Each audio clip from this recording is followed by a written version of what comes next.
ever miss the conversation here on Business Morning. Channels Television, Nigeria's news leader. You know where to find us on Twitter. See at Channels TV, at Biz Morning. Harriet is the show anchor. I'm always borrowing the seat for a couple of days. I enjoy that a couple of times, I do. So, Harriet is there at CTV Harriet. Then you find my Twitter handle at Bibos, and the B there always stands for business. I'll have some explanation to do how I arrive at bossing in business. What's the corollary there?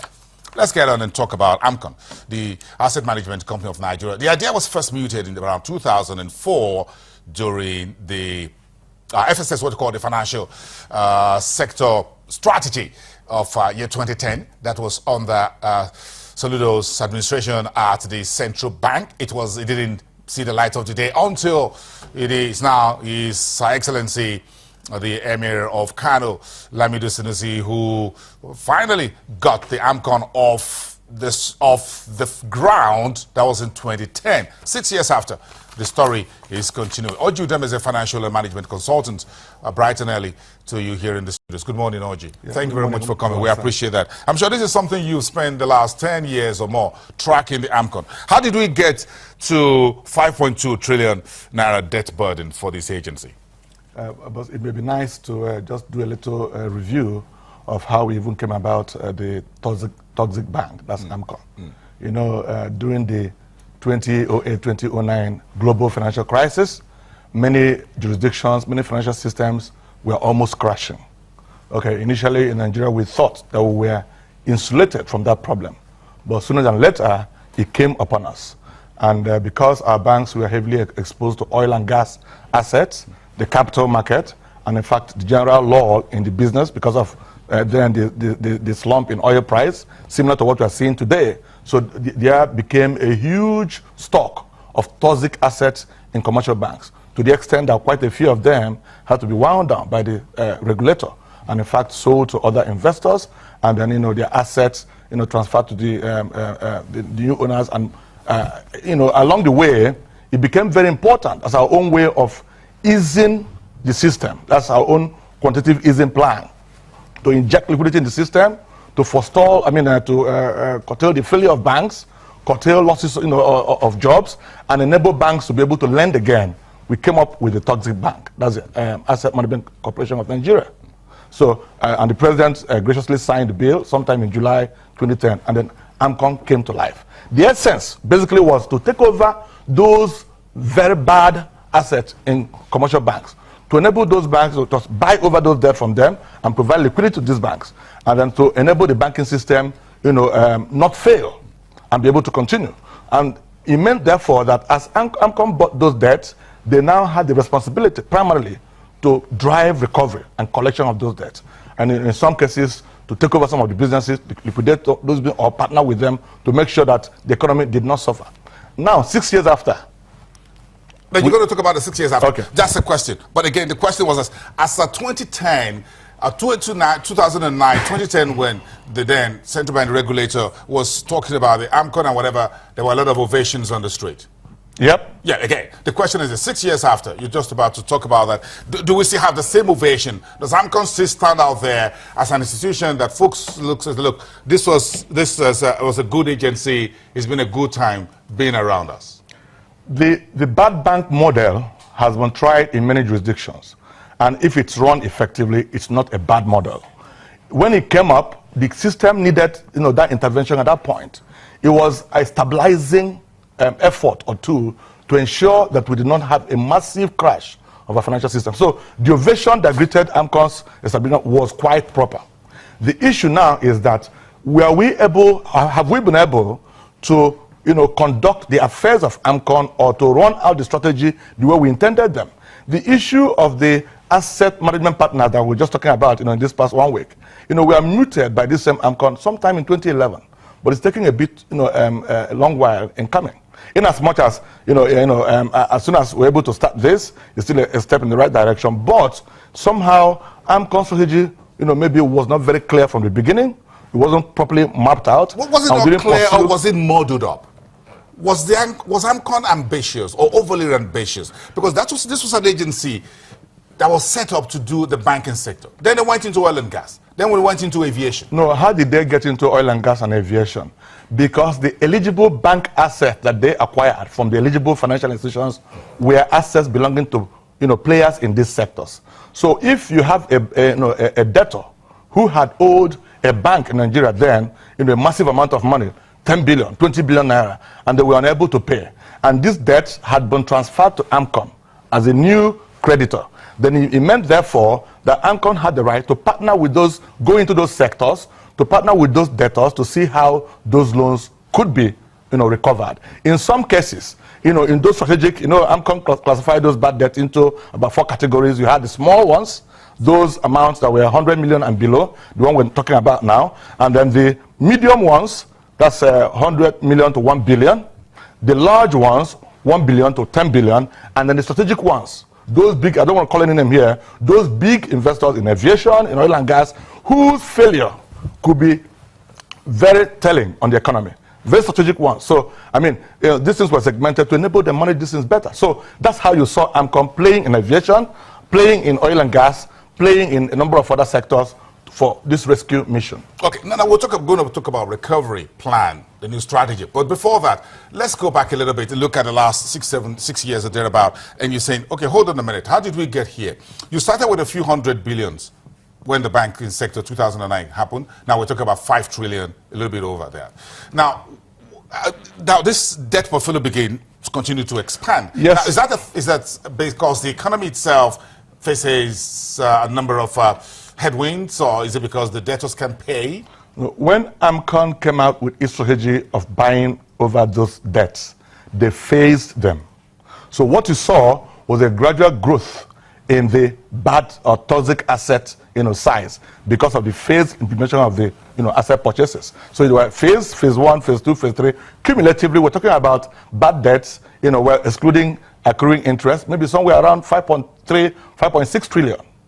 In fact, if you have to, of course, interest continues to accrue. And if you look at that, that's almost, 50% of the country's total debt stock. And mind you, if these debts are not recovered, they will automatically become, an addition to the country's, total debt stock. And that's dangerous. Looking at where we are today, a budget that's also going to depend on a lot of borrowing, and then you're adding this to it. So AMCON must succeed. My worry is, when we started AMCON way back in 2010, it was clear to us that they had a huge task in their hands. And compared to that, they had a very small capacity in terms of human resources, office locations, manpower, because to recover debt is not a child's play. I did that for a number of years for some of the banks I worked in, in the whole Southeast, South, just 10 states. I knew the amount of work, traveling, cajoling, negotiating, relationship management, talking to customers, restructuring, all of that to achieve the result I achieved, within that period. So it's not a small joke to manage bad debt. Even the banks themselves, to do that by themselves is not a small joke. How much more a third party who was not there at the initial stage, ab initio, when those contracts were signed. You are coming as a third party. You need to look at the files, understand the details, what went wrong, who hurt the other, who did not play their part in the. It could have been mostly failure of the borrowers, but sometimes too there could be small errors in documentation and all of that from banks. So somebody has to come from outside to review these documents and then begin to even have a fair understanding of these situations and then begin to address them. 6 years after, we haven't done a thorough job on this.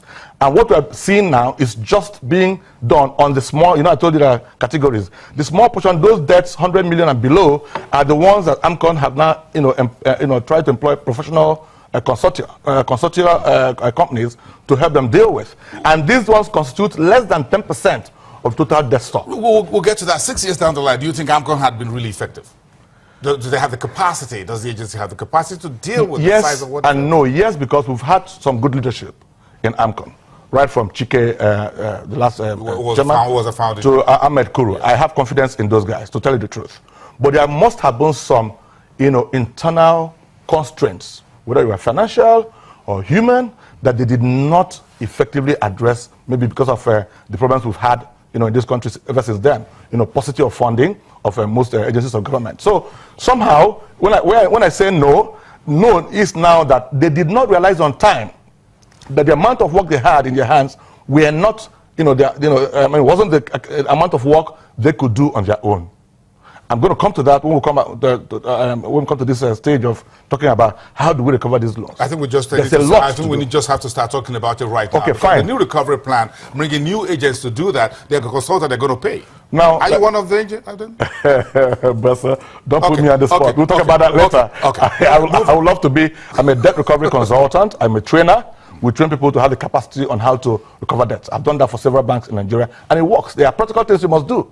Debt recovery is not an armchair banking thing. And that's what AMCON perhaps did not recognize on time. And they thought it's something they could do from the comforts of their offices. It is a job you roll up your sleeves. Wear jeans, T-shirts, rugged, and get into the market, begin to see these people. I can assure you, perhaps, more than 70 or 80% of these debtors in this economy have not even been paid any single visit by their creditors. And that's a big, big woe.